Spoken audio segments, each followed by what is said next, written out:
Hola a todos. En primer lugar, me gustaría agradecer al Comité Científico de este primer congreso virtual de CSIC Sanidad Andalucía por permitirme desarrollar mi ponencia, que como podéis ver cursará sobre el bruxismo del sueño y su posible implicación en la presencia de signos y síntomas de disfunción temporomandibular. Vamos a empezar definiendo en qué consiste esta patología. La disfunción temporomandibular ha sido definida por la Academia Americana de Orofacial como un conjunto de condiciones clínicas que pueden producir dolor, disconfort y o limitación en la movilidad de la articulación temporomandibular y de la musculatura facial asociada a la misma. Este término vino a englobar una multitud de términos anteriores que hacían referencia a la misma patología, como aquí podemos ver algunos ejemplos de ellos, como son, por ejemplo, el síndrome de dolor miofascial, síndrome de articulación temporomandibular, síndrome disfuncional de la articulación temporomandibular o, por ejemplo, síndrome de Costen, que recibe el nombre del otorrino que descubrió esta patología. Entre los factores implicados en la etiología de la misma encontramos el género femenino y los factores hormonales, la presencia de factores psicológicos, factores biomecánicos, la presencia de una aumentada hiperlaxitud articular, diversos factores traumáticos, factores oclusales y sobre todo las actividades parafuncionales, que son el tema en el que nos vamos a centrar en esta ponencia. ¿Y qué se entiende como actividad parafuncional? Bueno, pues esta actividad parafuncional fue definida por Paesini y colaboradores como todas aquellas que no son necesarias para la vida del individuo, es decir, todas las que no intervienen ni en la masticación, ni en la deglución, ni en la fonación, ni en la respiración. Aquí tenemos algunas ramas frecuentes, tenemos el apretamiento dentario, el rechinamiento, la contracción muscular mantenida aún en ausencia de contacto dentario, el mordisqueo de labios, uñas, mejillas o lengua, o por ejemplo el mordisqueo de algunos objetos como pueden ser bolígrafos, lápices o clips, la deglución atípica, el mascar chicle, el mantenimiento de una postura mandibular excéntrica, o es, por ejemplo, en muchas ocasiones los pacientes que tienen una clase esquelética, es decir, una reclusión mandibular, suelen adelantar la mandíbula momentáneamente para mejorar su perfil, para mejorar estéticamente su perfil. Eso también está considerado como una parafunción. Y finalmente todas aquellas relacionadas con la actividad profesional, pues como por ejemplo pueden ser los violinistas, que suelen tener una postura del cuello mantenida y que digamos que no está considerada dentro de la normalidad y con lo cual se considera también actividad parafuncional. De todas ellas, las tres primeras, es decir, el apretamiento, el rechinamiento y la contracción muscular, aún en ausencia de contacto dentario, están catalogadas como actividades bruxistas. ¿Y qué es el bruxismo? Bueno, pues el bruxismo ha tenido a lo largo de la historia multitud de definiciones. Aquí tenemos las tres más relevantes. La primera es la de la Academia Americana de la Medicina del Sueño, realizada en 2005, y que lo define como una parafunción oral caracterizada por el rechinamiento o apretamiento dentario durante el sueño y que está asociada con una excesiva o intensa actividad arousal durante el mismo, es decir, una actividad con un gran número de microdespertares durante el sueño. Como característica importante, porque está incluida dentro del apartado de desorden del movimiento durante el sueño y que no hace y como principal sesgo no hace ningún tipo de mención al bruxismo de vigilia. Otra definición tenemos la de la Academia Americana de Dolor Facial, la que realizada en 2008 y la que lo define como una actividad parafuncional diurna o nocturna que incluye el apretamiento, abrazamiento, crujido y rechinamiento de los dientes. Los dos principales sesgos e incluir que hace una diferenciación, como podemos ver, entre diurno y nocturno y no entre vigilia y sueño, cuando a día de hoy sabemos que hay muchos pacientes que, sobre todo por motivos laborales, trabajan durante la noche o están despiertos durante la noche y duermen durante el día, con lo cual una correcta definición a día de hoy debería ser vigilia-sueño y no diurno-nocturno. Y otro sesgo menor, decir que dentro de la definición incluye el crujido dentario o gnashing, y sin embargo no define en qué consiste este crujido dentario. Por último, tenemos la definición del OBEC y colaboradores, desarrollada hace 2 años, en 2013, y que actualmente la que tiene mayor relevancia es la que está en vigor, y lo define como una actividad repetitiva de la musculatura masticatoria, caracterizada por el apretamiento o rechinamiento de los dientes y o por el refuerzo o empuje de la mandíbula. Y pudiendo esta aparecer durante el sueño, como hemos dicho anteriormente, bruxismo del sueño, o durante la vigilia como bruxismo de vigilia. Importante que esta definición fue realizada por digamos, los principales expertos en la materia a nivel mundial y que se intentaba conseguir dos cosas: un consenso en la definición, que lo podemos ver aquí, el consenso al que se llegó, y también un consenso en el método diagnóstico, que lo veremos posteriormente. Eso respecto a la definición. Respecto a la epidemiología, es decir, que existe una gran variabilidad. En la literatura tenemos prevalencia desde un 6% en algunos estudios hasta un 91% en otros. Con lo cual vemos que hay una diferencia muy grande. ¿A qué se deben estas diferencias? Pues Paesini y colaboradores, el mismo autor, en otro estudio, establece que estas diferencias se pueden atribuir a 3 causas sobre todo. Al método empleado para diagnosticar el bruxismo, ya que los estudios que usan cuestionarios o de cast dentario tenemos prevalencias mucho más altas, y los estudios que usan otros métodos distintos, de los que hablaremos más adelante, como la polisonografía o la electrografía, presentan prevalencias de bruxismo mucho más bajas. Igual sucede con las características de la muestra. Tenemos prevalencia muy alta de bruxismo en niños y adolescentes y sin embargo más bajas en adultos y sobre todo mucho más bajas en ancianos. Igual según el tipo de muestra, en población general la prevalencia de bruxismo es baja, bastante baja, puede estar en torno a un 10%, y sin embargo cuando analizamos muestras con pacientes con diversas patologías, como sobre todo la disfunción temporomandibular, que es en la que nos estamos centrando en esta ponencia, y pacientes con parálisis cerebral, encontramos que la prevalencia está para funciones mucho mayor. Por ejemplo, en disfunción temporomandibular suele estar en torno al 60% de prevalencia de bruxismo, lo cual destaca respecto al 10% en población general. Y finalmente, según el tipo de actividad bruxista, no es lo mismo analizar analizar el bruxismo que se produce durante el día, que con el que se produce durante la noche, el bruxismo de apretamiento respecto al rechinamiento, el tónico respecto al fásico, dan prevalencias distintas. Y este es el punto en el que nos vamos a centrar a continuación, en la clasificación del bruxismo. Hay hasta 4 tipos de clasificaciones, según lo que nos centremos. Si nos centramos en la etiología, tenemos el bruxismo primario idiopático, que es sin causa aparente, y bruxismo secundario. Secundario aquí, pues secundario por ejemplo a fármacos como antipsicóticos o cardioactivos, secundario a diversas enfermedades como el coma, ictus o parálisis cerebral, y secundario a diversas drogas, por ejemplo la ingesta de anfetaminas, cocaína y el éxtasis.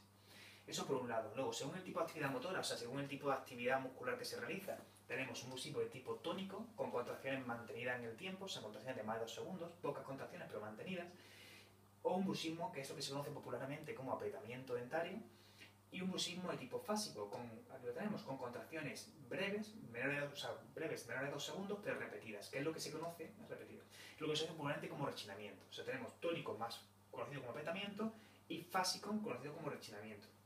Y luego tenemos un tipo mixto, que es que tiene ese bruxismo, que tenemos tanto episodios de tipo tónico o apretamiento como episodios de tipo fásico o rechinamiento.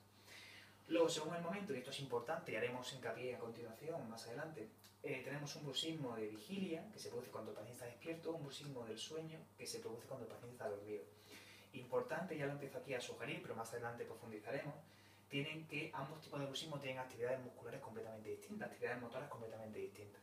Mientras que el bruxismo de vigilia es más tónico, o sea, cuando estamos despiertos, lo que hacemos sobre todo es apretamiento, apretar los dientes, y esto digamos que los únicos casos en los que no se produce son casos muy concretos, como pacientes con alteraciones neurológicas o bajo la ingesta de alguna medicación o alguna droga. El resto, todo es apretamiento, muy difícil que haya rechinamiento mientras el paciente está despierto, y además nos indica que puede haber algún problema. El bruxismo del sueño es completamente distinto. El bruxismo del sueño tenemos hasta un 90% de actividades de tipo fásico o mixto. O sea, casi todo es rechinamiento o un poquito de apretamiento, pero no hay apretamiento puro. Y luego finalmente, según la presencia, no es lo mismo el bruxismo pasado que el presente. Hay pacientes que han tenido una actividad bruxista muy intensa en el pasado, pues por estar bajo la ingesta de algún tipo de medicación, o ingiriendo algún tipo de droga, o en un periodo muy estresante de su vida, un periodo muy bruxista, y que sin embargo a día de hoy no tienen tanta actividad bruxista, y eso es importante reseñarlo, tanto por su repercusión clínica como por su posible etiología. Y eso, diferenciar entre pasado y presente. A nivel del método diagnóstico ya hemos sugerido algo anteriormente, hay hasta 4 métodos diagnósticos distintos. El primero que vemos es la polisonografía, que está considerado como podéis ver, como el gol estándar, como el patrón oro. El problema que tiene un acceso muy difícil. Las listas de espera en los laboratorios de sueño son bastante elevadas y normalmente suelen estar centradas más en otro tipo de patologías. Y además tiene un alto coste, con lo cual hace que en multitud de estudios se centren en otro tipo de método diagnóstico. El siguiente que tenemos es la electromiografía, que al igual que le pasa a la polisonografía, tiene un difícil acceso para grandes muestras, sobre todo también por su coste. Es un coste menor que el de la polisonografía, pero también es un coste a tener en cuenta y que hace que las muestras no sean tan elevadas como con otros tipos de método diagnóstico. Principales secos respecto a la polisonografía: al carecer la mayoría de sistema de audio y vídeo, hay algunos fallos, como por ejemplo que a veces le cuesta diferenciar entre actividades funcionales y parafuncionales que se producen durante el sueño. A veces el paciente tose o suspira y lo marca como una actividad parafuncional. Y al igual pasa con los periodos de sueño y vigilia. Al no tener registro de audio o vídeo, el paciente puede despertarse en mitad de la noche, el electromiógrafo seguir registrando datos y marcar marcar como bruxismo algo que simplemente es que el paciente beba agua o tosa o otra actividad. Como otros métodos diagnósticos tenemos el autopercibido por cuestionario, que al ser, como podemos ver, es de un muy fácil acceso para grandes muestras y muy bajo coste, con lo cual ha hecho que a día de hoy sea el método más empleado en la literatura, es el que más se utiliza. pero como contraprestación tenemos que tiene una alta subjetividad. En un estudio de Manfredini y colaboradores vemos que diferencian como principales sesgos que muchas veces el paciente tiene dificultad para diferenciar entre vigilia y sueño, muchas veces el paciente marca que tiene bruxismo de vigilia cuando en realidad tiene de sueño, o al revés, o el paciente bruxa más por el sueño y el paciente marca que tiene bruxismo de vigilia, les cuesta mucho diferenciarlo. Y también muchas veces la idea previa de que el levantarse por la mañana con dolor muscular es que has estado apretando o rechinando por la noche. Es una idea que hay preconcebida en la población y que hace que muchas veces marquen bruxismo, cuando ya veremos más adelante que incluso hay estudios que lo contradicen. Y finalmente la exploración previa por otro profesional. Muchas veces el paciente ha acudido a otro profesional, a otro odontólogo, a otro especialista sanitario, y le han dicho, que le han mencionado que es bruxista, y él a lo largo de su vida, siempre que haga un cuestionario, va a marcar que es bruxista.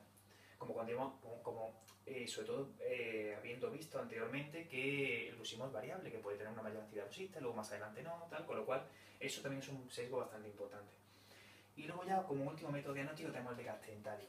Al igual que pasa en los cuestionarios, tiene un fácil acceso para grandes muestras, se puede hacer estudios con grandes muestras. Al igual que pasa con los cuestionarios, tiene una gran dificultad para diferenciar entre el bruxismo de vigilia y el bruxismo del sueño. El desgaste dentario mide muy bien lo que es la atricción dentaria, mide muy bien lo que es el desgaste llamado atricción, pero que es muy característico del rechinamiento o bruxismo del sueño, pero mide muy mal el apretamiento. El apretamiento a nivel clínico oralmente hay muy pocas formas de medirlo, y una de las principales puede ser, por ejemplo, los cracks verticales, los cracks dentarios, pero son muy difíciles de medir, con lo cual suele medir mejor el bruxismo del sueño que el de vigilia. Y finalmente la subjetividad. Este método diagnóstico es todavía más subjetivo que el uso de cuestionarios. ¿Por qué? Porque el desgaste dentario no solo se debe a la función, no solo se debe a lo que el paciente rechine o apriete. También se debe a multitud de factores como son la edad, el género, el tipo de oclusión. Hay maloclusiones que tienen una mayor, digamos que hacen que sea más frecuente el desgaste dentario, hace que sea más fácil que el paciente desgaste los dientes. La dureza del esmalte, ya que como bien sabemos varía de un paciente a otro, hay pacientes que tienen una menor dureza que otros y por tanto tienen mayor predisposición a desgastar los dientes.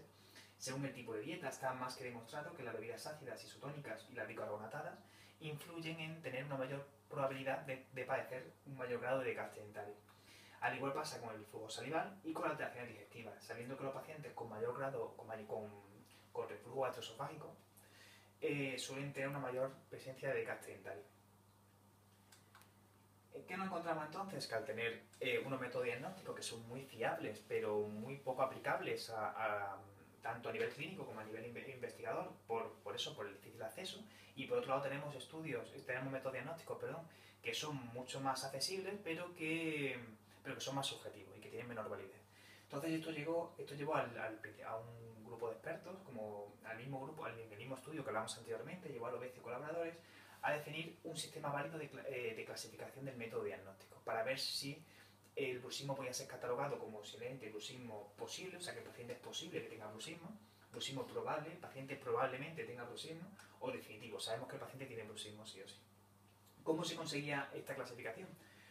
Pues se debía catalogar como bruxismo posible cuando se medía únicamente por cuestionarios y anamnesis, es decir, posible era cuando el paciente nos refería que él pensaba que bruxaba, ya fuera por la noche o durante el día. Probable cuando tenemos lo que el paciente nos dice, es decir, los cuestionarios o la anamnesis, más una exploración clínica, o sea, además de lo que él nos dice, hacemos una exploración oral y vemos que el paciente efectivamente tiene desgaste dentario, con lo cual podemos decir que sí que es probable que el paciente tenga bruxismo. Y finalmente el bruxismo definitivo se obtenía del uso de cuestionarios, lo que él nos decía, exploración clínica, lo que veíamos a nivel oral, y registros polisonográficos. Principalmente se recomienda el uso de grabaciones de audio y vídeo por los sesgos que comentamos a continuación. O sea, que comentamos anteriormente, perdón. Respecto a su etiología, decir que a día de hoy existe una falta de estudios longitudinales al respecto, que la mayoría son transversales, y eso hace que los factores que se han estudiado, los factores etiológicos que se creen que pueden estar en relación con esta actividad parafuncional, no se puedan llegar a considerar como factores de riesgo, sino únicamente como indicadores de riesgo. Es decir, que solo se pueda sugerir una asociación, no se pueda concluir. Aquí tenemos una tabla, que es desarrollada también por Lobez y colaboradores, en la que se mide el nivel de evidencia actual de cada uno de los factores etiológicos que se han sugerido que puedan estar implicados en la aparición de esta parafunción. ¿Vale? En primer lugar tenemos los factores periféricos, factores morfológicos, principalmente hay dos: la oclusión dentaria y la anatomía esquelética orofacial. Estos dos factores que anteriormente se le dio una importancia enorme y se pensaba que tenían muchísima influencia en la aparición del bruxismo, a día de hoy se ha demostrado que la evidencia es muy escasa y prácticamente nula, dando una mayor importancia, sin embargo, a los factores centrales. ¿Qué encontramos? ¿Qué factores centrales están más relacionados? Pues en primer lugar tenemos los factores psicosociales, factores fisiológicos y biológicos y factores exógenos. Psicosociales, los que más se han relacionado son una ansiedad elevada o un estrés elevado o una personalidad característica, como por ejemplo una personalidad de tipo muy competitivo o temperamental. Estos factores psicosociales a día de hoy sigue habiendo cierta controversia porque sigue habiendo estudios que digamos contradicen esa asociación, pero la evidencia va cada vez más en aumento, cada vez se considera que hay una mayor asociación entre la presencia de bruxismo y estos factores psicosociales. Respecto a los factores fisiológicos y biológicos, decir que los principales son la presencia de lesiones traumáticas, la genética, la presencia de microdespertares durante el sueño, también conocido como arousal, o cierta alteración de respiración durante este sueño, o los factores neuroquímicos, como por ejemplo las catecolaminas. Estos factores fisiológicos sí que la evidencia a día de hoy es muy elevada. Se ha encontrado que están muy relacionados todos estos factores con la presencia del bruxismo. Y al igual pasa con los factores exógenos, tanto la medicación como por ejemplo la ingesta de inhibidores de recaptación de la serotonina, como la ingesta de algunas drogas como el éxtasis, o algunos hábitos como el alcohol, la cafeína o el tabaco. Sí, a día de hoy existe una gran evidencia de que están muy relacionados con la presencia de actividades bruxistas. Ha llegado el momento de centrarnos en la diferencia entre estos dos tipos de bruxismo, entre el bruxismo de vigilia y el bruxismo del sueño, ya que debido a múltiples diferencias entre estos dos tipos, hay algunos autores que se están llegando a plantear a día de hoy que puedan ser que no sean dos tipos de la misma entidad, sino que incluso se traten de entidades completamente distintas. ¿Por qué han llegado a esta conclusión?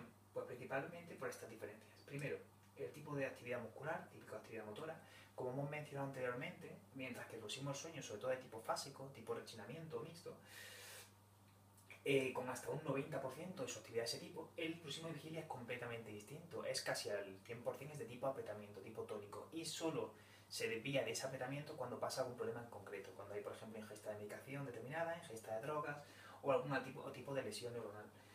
Con lo cual tenemos que el bruxismo de vigilia es totalmente tónico-apretamiento, mientras que el bruxismo del sueño es más de rechinamiento, actividades musculares completamente distintas. Y luego por otro lado tenemos la etiología. Encontramos que mientras el bruxismo de vigilia tiene una gran asociación con factores psicosociales, como hemos dicho anteriormente, como la ansiedad, el estrés, la depresión o cierto tipo de personalidad, como personalidad temperamental o muy competitiva, el bruxismo del sueño ha fallado completamente en asociarse con los factores psicosociales. No hay ningún tipo de evidencia entre el bruxismo del sueño y factores psicosociales. Y sí que la hay, sin embargo, con los trastornos patofisiológicos. El bruxismo durante el sueño está relacionado mucho con, por ejemplo, microdespertar durante el sueño, como he dicho anteriormente, con alteraciones de la respiración durante el mismo y con diversos factores que son más de tipo fisiológico que de tipo psicológico. Con lo cual, al tener un tipo de actividad distinta, un origen, una etiología completamente distinta, hay muchos autores, como Manfredini a la cabeza, que se están planteando que también puedan tener repercusiones clínicas distintas y que por tanto estén asociadas con la presencia de patología temporomandibular de forma completamente distinta una que la otra. Con lo cual, adentrándonos ya en el tema de la disfunción temporomandibular, de cómo el bruxismo puede influir en la disfunción temporomandibular, decir que existe una gran variabilidad de los resultados. Encontramos un elevado número de estudios que encuentran una asociación positiva y igual de elevado el número de estudios que no la encuentran así de positiva, que no encuentran que haya relación. ¿A qué se deben estas diferencias? Pues la mayoría de autores coinciden en que estas diferencias se deben sobre todo en el método del diagnóstico del bruxismo, ya que, por suerte, a día de hoy, para el diagnóstico de la patología temporomandibular tenemos un cuestionario que lo tenemos aquí, que es solo Research Diagnostic Criteria for Temporomandibular Disorder, que está validado a nivel internacional y con lo cual se han unificado criterios en cuanto al diagnóstico de esta patología. Con lo cual, al usar la mayoría de estudios este sistema para medir la patología, sabemos que la diferencia entre unos y otros se basan en el método usado para el diagnóstico de la parafunción. Y por tanto, al ser esto lo que marca una asociación, o sea, si hay asociación o no hay asociación, en esta ponencia lo que vamos a hacer es Primero analizar los estudios que usan un tipo de método, como son los cuestionarios, y más adelante analizar qué resultados encontramos cuando usamos otro tipo de método diagnóstico. Muy bien, empezamos con los cuestionarios. Encontramos que la mayoría encuentra una clara asociación entre la presencia de bruxismo y los síntomas de disfunción temporomandibular. Es decir, encuentran una asociación positiva entre el bruxismo y tener patología temporomandibular. Como ejemplos tenemos GECH y colaboradores. Encontramos que una muestra de hasta 4.010 sujetos, importante el volumen de la muestra, lo elevado que es, de entre un rango de edad de entre 20 y 81 años, no encuentran, en este caso, relación entre los factores bruxales y la presencia de patología temporomandibular, pero sí que encuentran entre la presencia de parafunción, apretamiento frecuente y esta patología. Con lo cual, en este rango de edad encontramos que sí, GECH y colaboradores sí que encuentran asociación. Otro rango de edad distinto, por ejemplo, en una muestra adolescente, encontramos que Casanova Rosado y colaboradores encuentran que como riesgo de tener patología temporomandibular está ser mujer, ser bruxista otra vez, la ansiedad, masticación unilateral o una interacción entre la pérdida de soporte dentario y el estrés, con lo cual tenemos que tanto para este rango de edad como para una muestra adolescente sí que se encuentra asociación entre el bruxismo y la presencia de disfunción temporomandibular. ¿Qué pasa en otro rango de edad? Pues por ejemplo, pacientes de 70 años con Osterberg y colaboradores en la cabeza, encontramos que igual como riesgo de factores de riesgo tener síntomas de disfunción temporomandibular, como factores de riesgo tenemos el bruxismo, dolor de cabeza, dolor de cuello o diversos factores psicosomáticos. Y el estudio más importante en este aspecto tenemos una revisión sistemática realizada por Manfredini, el autor que hemos mencionado anteriormente. Encontró que hasta 20, de un total de 21 estudios que utilizaban este sistema, o sea que medían por cuestionarios el bruxismo y que lo comparaban con la presencia de patología temporomandibular, encontraron que hasta en 20 de 21 tenían una asociación positiva. O sea que sí, que es decir, que cuando utilizamos cuestionarios sí que se encuentra una asociación positiva entre bruxismo y disfunción temporomandibular. ¿Qué pasa, sin embargo, cuando utilizamos otros métodos diagnósticos, como pueden ser la polissonografía o la electromiografía? Encontramos que no se encuentra asociación con el dolor y que en algunos casos se llega a encontrar incluso negativa y que en algunos sí que se encuentra entre el bruxismo del sueño y la presencia de chasquidos articulares. Como ejemplos, decir que va a haber colaboradores, tras estudiar a 103 sujetos sanos, importante ver la diferencia de muestras entre un tipo de estudios y otro, no se encontró asociación entre el bruxismo y el dolor, pero que sí se encontró con la presencia de desplazamiento de disco. Rafael y colaboradores, al igual, no encontraron diferencia entre los datos polisonográficos, pero sí encontraron una cosa que es destacable, que es que los pacientes que tenían mayor grado de patología, los pacientes que tenían más patología, sí que los cuestionarios se quejaban de tener mayor bruxismo que el resto, que el grupo control. Pero sin embargo, a la hora de analizar los datos polisonográficos, como he dicho, no encontraron diferencia. Y al igual pasaba en el estudio de Rompré, que encontraron incluso una asociación negativa, que es lo que hemos mencionado anteriormente. Encontramos que los pacientes que tenían más bruxismo durante el sueño tenían un menor grado de dolor al día siguiente. Por un lado, y luego tenemos dos estudios muy destacados de Van Selms y de su equipo. En un primer estudio encontraron que las variaciones, y esto es muy importante, las variaciones en la actividad bruxista durante el sueño no influían en el dolor al levantarse por la mañana del paciente. Y en un segundo estudio volvieron a ratificar esos resultados encontrando las mismas conclusiones, que que no está relacionado la actividad bruxista durante el sueño con el dolor por la mañana siguiente, pero sí que lo encontraron entre el bruxismo de vigilia y dicho dolor. O sea, encontraron que el dolor al levantarse por la mañana, aunque no estaba relacionado con el bruxismo del sueño, sí que estaba relacionado con el bruxismo que tenía el paciente mientras estaba despierto. Con lo cual tenemos que los estudios que utilizan cuestionarios sí que encuentran asociación entre bruxismo y disfunción temporomandibular, y los que usan polisonografía o electromiografía no encuentran asociación. Algunos negativas, pero no encuentran con el dolor. Esta diferencia tan marcada entre un tipo de estudio y otro ha hecho que algunos autores, junto con el hecho de que haya estudios, como hemos dicho, como el de Van Selms, que digan que el dolor por la mañana no tenga tanto que ver con el bruxismo por la noche, y sí más con el bruxismo que tiene el paciente cuando está despierto, y que Manfredini y colaboradores encontraran que la mayor característica para que un paciente marcara que bruxaba durante el sueño era el tener dolor por la mañana, estos dos hechos ha hecho que muchos autores empiecen a plantearse que el bruxismo del sueño autopercibido pueda estar, en realidad, cuando un paciente marca en los cuestionarios que bruxa por la noche, en realidad no esté marcando tanto el bruxismo por la noche como el bruxismo durante la vigilia. Y que este esté más caracterizado por el apretamiento y más relacionado con la presencia de dolor muscular y articular. Y que, sin embargo, cuando medimos mediante polissonografía o electromiografía, sí que nos estamos refiriendo en realidad al bruxismo del sueño, que este pueda estar más relacionado con el rechinamiento, estando más relacionado con el desplazamiento de disco y menos relacionado con el dolor, lo cual además tiene cierto sentido a nivel mecánico. En este sentido, nuestro grupo hicimos un estudio en el que usamos cuestionarios para medir el bruxismo y analizamos su posible asociación con distintos subtipos de patología, con la patología muscular, el desplazamiento discal, la patología articular. Importante reseñar que tanto la patología muscular como la patología articular están caracterizadas por dolor y sin embargo el desplazamiento discal no. Puede haber, se mide únicamente si hay un desplazamiento de disco, pero no se mide si da igual que haya dolor que no haya dolor. Aquí para patología muscular articular sí que se mide con dolor. También patología muscular más discal, patología muscular y articular y la presencia de todos los tipos de patología, muscular, más discal, más articular. ¿Qué se obtuvo? Obtuvimos que a nivel sociodemográfico existía una alta asociación entre los pacientes que decían que apetaban y ser mujer o ser menor de 65 años. Y que a nivel clínico encontramos que había una asociación entre el bruxismo y una mayor intensidad de dolor agudo, un mayor grado de dolor crónico y la presencia conjunta de patologías muscular y articular, es decir, aquellas patologías que cursaban con dolor y que sin embargo no estaba relacionado con los desplazamientos de disco, es decir, que como sabemos se cursaba sin dolor. Con lo cual nuestros resultados iban en la misma línea que los de Manfredini y colaboradores. Como conclusiones son extensas, pero simplemente marcar algunos puntos, decir que el estudio entre la presencia de bruxismo y patología temporomandibular tiene una gran complejidad, sobre todo a la hora de definir y diagnosticar esta actividad parafuncional, el bruxismo, que es importante reseñar la diferencia entre el bruxismo de vigilia, más caracterizado por apretamiento, y el del sueño, más caracterizado por apretamiento y rechinamiento, que actualmente, como he dicho, son dos entidades, se sugiere que son dos entidades completamente distintas, teniendo etiología e incluso repercusiones clínicas distintas, que a nivel de su relación con la disfunción temporomandibular, mientras que el apretamiento dentario se sugiere que podría llevar a una carga normal de la articulación y de la musculatura, y que esto lleva a síntomas dolorosos, el cambio degenerativo, el rechinamiento podría estar, sin embargo, más asociado con cambios tisulares, y que esto llegue a vez que se desencadena la presencia de desplazamiento de disco.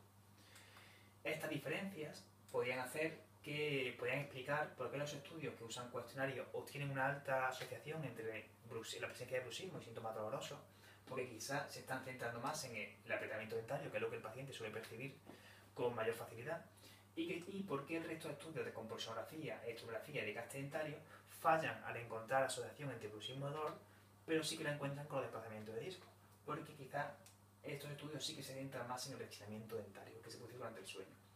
A nivel de recomendaciones, decir que sea recomendable para futuros estudios una mejor diferenciación entre apretamiento y rechinamiento, al ver que son entidades completamente distintas. Y que también sería recomendable poder medir mediante estrografía el bruxismo de vigilia, y eso sí, en ambientes en los que no llegase a alterar la vida cotidiana del paciente, como puede ser, por ejemplo, en la casa del paciente o en su despacho, y con muestras lo suficientemente significativas para obtener conclusiones relevantes. Sin más, daré las gracias por su atención y espero que les haya gustado y me tienen a su disposición. Muchas gracias.